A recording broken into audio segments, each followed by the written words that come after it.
Welcome to this exciting autopsy of why this CS-80's tone selector isn't working. As you can see, when we turn it on, no lights come on, and as a result of this, none of the memories are working and all the faders are disabled. So this only produces a drone. So let's just switch it off and unplug it. Let me see if we can do unobtrusive tests.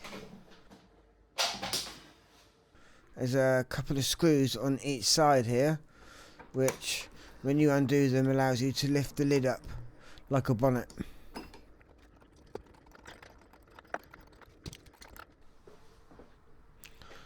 And yeah, we can lift the lid up. Be careful of this strap. So just a few wires then, and as you can see, everything is mounted to this wooden board. This is the tone selector board we're going to investigate. The presets for the memory are here. I'm really surprised they couldn't think of putting a PCB there. And yes, all this cabling, and the chassis is actually live, so you have to be really careful not to short anything out, but I'm going to try and be as minimal as possible. First job, check the power rails. Okay, so we're going to check for DC voltages, and I have a schematic which tells me what all the voltages to be and which grounds go with which voltage rail. So we're going to have to be very careful making all these connections while the CS-80 is switched off. It's got some very tetchy CMOS circuitry in there, so you have to minimise any kind of static or strangeness. So we'll just switch this to volts, and let's make sure we get a good connection and turn it on. 15 volts, great. The old camera.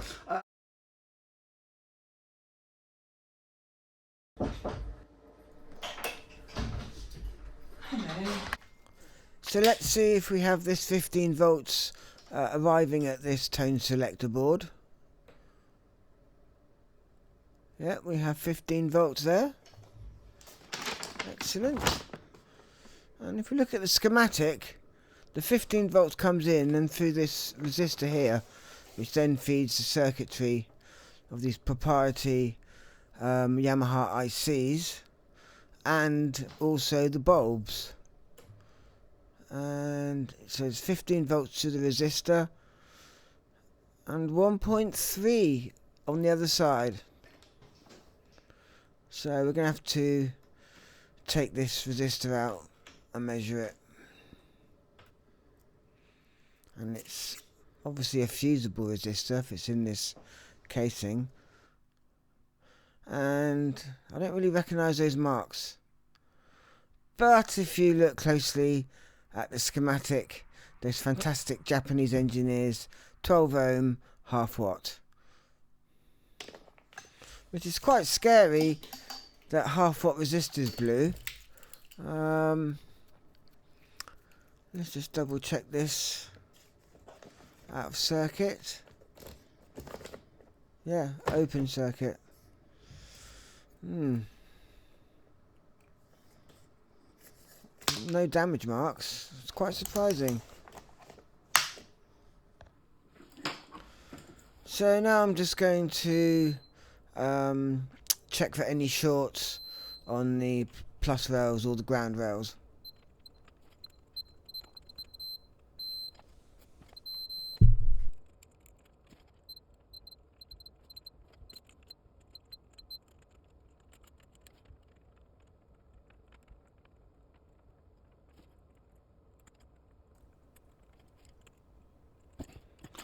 No problem. Now let's check the integrity of these switches.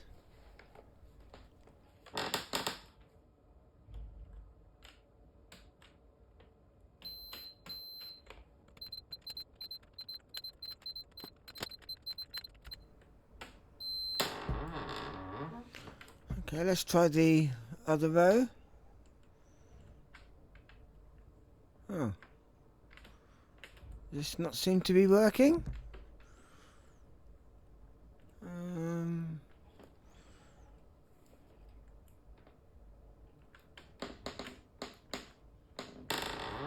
Let's just check another switch.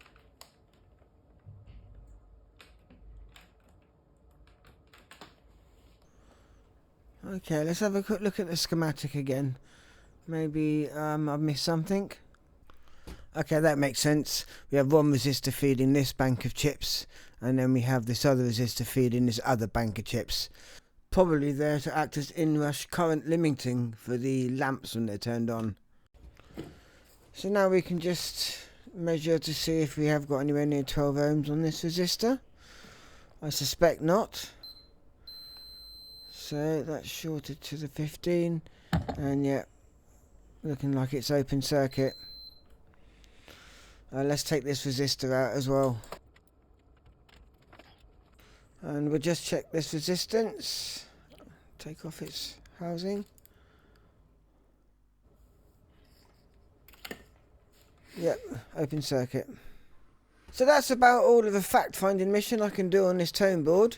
At least we've got somewhere. So I'm going to let this information digest. Maybe see if I can find some more knowledgeable people who might have worked on a CS-80 before. Just so I don't make this into any more problems than what it has at the moment. So don't be shy to subscribe to find out what happens next with this CS-80. Catch you next time.